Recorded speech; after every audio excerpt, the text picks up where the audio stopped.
বন্ধুরা, আজকে তোমাকে আমার বাবাদের স্ট্রাগল ছড়ি শোনাবো। বাবারা কীরমভাবে স্ট্রাগল করতো, শুনলেই অবাক হয়ে যাবে। আলাদা লেভেলের স্ট্রাগল, মোটিভেশান, পুরো মোটিভেশান পেয়ে যাবে তোমরা। কলেজে যাব ব্যাগ নিয়ে, বাবা দেখছে, বলছে আমাদের সময় ব্যাগ ছিল না, বই ছিল না, খাতা ছিল না, পেন্সিল কিছু ছিল না, লিখতেই পারতাম না। না লিখলে পরীক্ষাগুলো দিলে কী করে? এটা কী ধরনের মোটিভেশান, কী ধরনের স্ট্রাগল ছড়ি? তাহলে দাদুদের তো দোষ তার মানে নাকি? দাদুদের ইনসাল্ট করছে, মানে বাবারা তারা বাবাদের ইনসাল্ট করছে যে কিছু কিনে দিতে পারেনি। গরিব হয়ে জন্মানোটা পাপ, কিন্তু বড়লোক হয়ে মরাটা পাপ নয়, এটাই বলতে চাইছে। তো বাবার কেন এইসব কেন শোনাবে? বাবা বলছে আমাদের সময় স্কুল ড্রেস ছিল না। এটা কী ধরনের অসভ্যতম, কী ধরনের নোংরামো কথা? আমি কি এখন বাবাকে স্কুল ড্রেস কিনে দেবো? বাবাকে সেটা পরে কি এখন রাস্তায় ঘুরবে? সেটা ভালো লাগবে দেখতে? আর যদি পরেও ঘোরে, যদি মানে বাবাকে যদি কিনেও দিই, বাবা সেটা পড়তে পারবে? একটু লজ্জা করবে না? একটু বিবেকে বাঁধবে না? কী ধরনের এগুলো স্ট্রাগল সরি? বাবা বলছে তোদের সময় তো ভালো ভালো স্কুল, আমাদের সময় স্কুল ছিল না। সত্যিই ছিল না দেখলাম, কারণ জঙ্গল ফঙ্গলের মধ্যে দিয়ে পুকুর পাড়ে একটা ছোটো স্কুল। বাবা বলছে স্কুলে যেতাম 3.5 ঘন্টা হেঁটে। তার মানে ভাবছি দাদুদের কথা, তা তো 4-5 ঘন্টা তো হেঁটে না হামাগুড়ি দিতে দিতে স্কুলে যেত, বোঝা খুব চাপের। আমরা সাইকেল নিয়ে যাব, বলবে যে আমার সময় সাইকেল ছিল না। আর বাবাদের সময় যদি সাইকেল দিলেও চাপ হতো, কারণ 2-2.5 ঘন্টা ধরে সাইকেল নিয়ে যাওয়ার থেকে 1.5 ঘন্টা মানে 3-4 ঘন্টা ধরে হেঁটে যাওয়া ভালো। কারণ সবাই তো এরমভাবে যাবে জঙ্গলের উপর দিয়ে, এরমভাবে সাইকেল চলছে, তার সাথে হাত এরকম উপরে তুলে যাচ্ছে, কী সুন্দর লাগতো। মানে সাইকেল বাবাকে নিয়েছে না বাবা সাইকেলকে নিয়েছে, বোঝা খুব মুশকিল। না এরকম লাগবে, সার্কাসে যা দেখাতো সাইকেলের ওপর পা পা তুলে যাচ্ছে, এরকম লাগবে দেখতে। এটা কী ধরনের!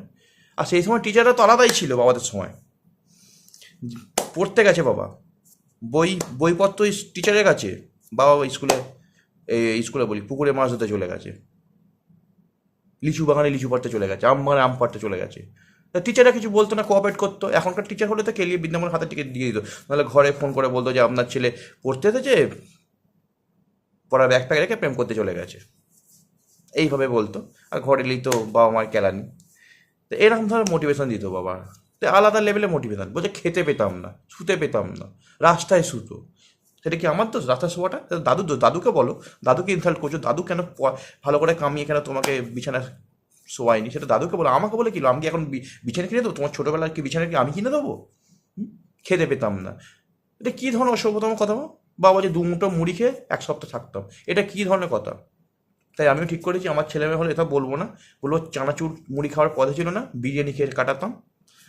3-4 দিন তো ঘরে রান্নাই হয়নি, পিৎজা, চাউমিন এসব সুইগি জোম্যাটোতে অর্ডার করে কিনে এনে খেতাম। মানে এইভাবেই বলবো, ঠিক করে নিচ্ছি এভাবে ছেলে মেয়েদের মোটিভেশন দেবো। এটা কী ধরনের অলক্ষণের কথা আমি বুঝতে পারি না। বাবা আর একটা স্ট্রাগল শুনছিল তো পাগল হয়ে যাবে।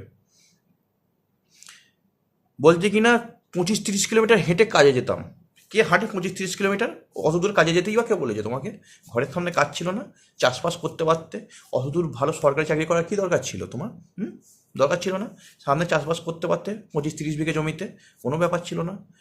তা সেগুলো স্ট্রাগল স্টোরি শুনে আমাকে শুনিয়ে কী লাভ? আমি কি এখন 25-30 কিলোমিটার হেঁটে কি চাকরি করতে যাবো কোথাও? না আমি নাকি আমি সামনে 25-30 বিঘেতে আমি এখন লাঙল চাষ দেবো, কোনটা করবো? তুমি বলো। এই ধরনের স্ট্রাগল শুনিয়ে কী লাভ আমি বুঝতে পারি না। আমার ছেলেমেয়েকেও বলবো যে মানে আমি কীরমভাবে স্ট্রাগল করেছি, এইভাবেই সব শোনাবো আর কি।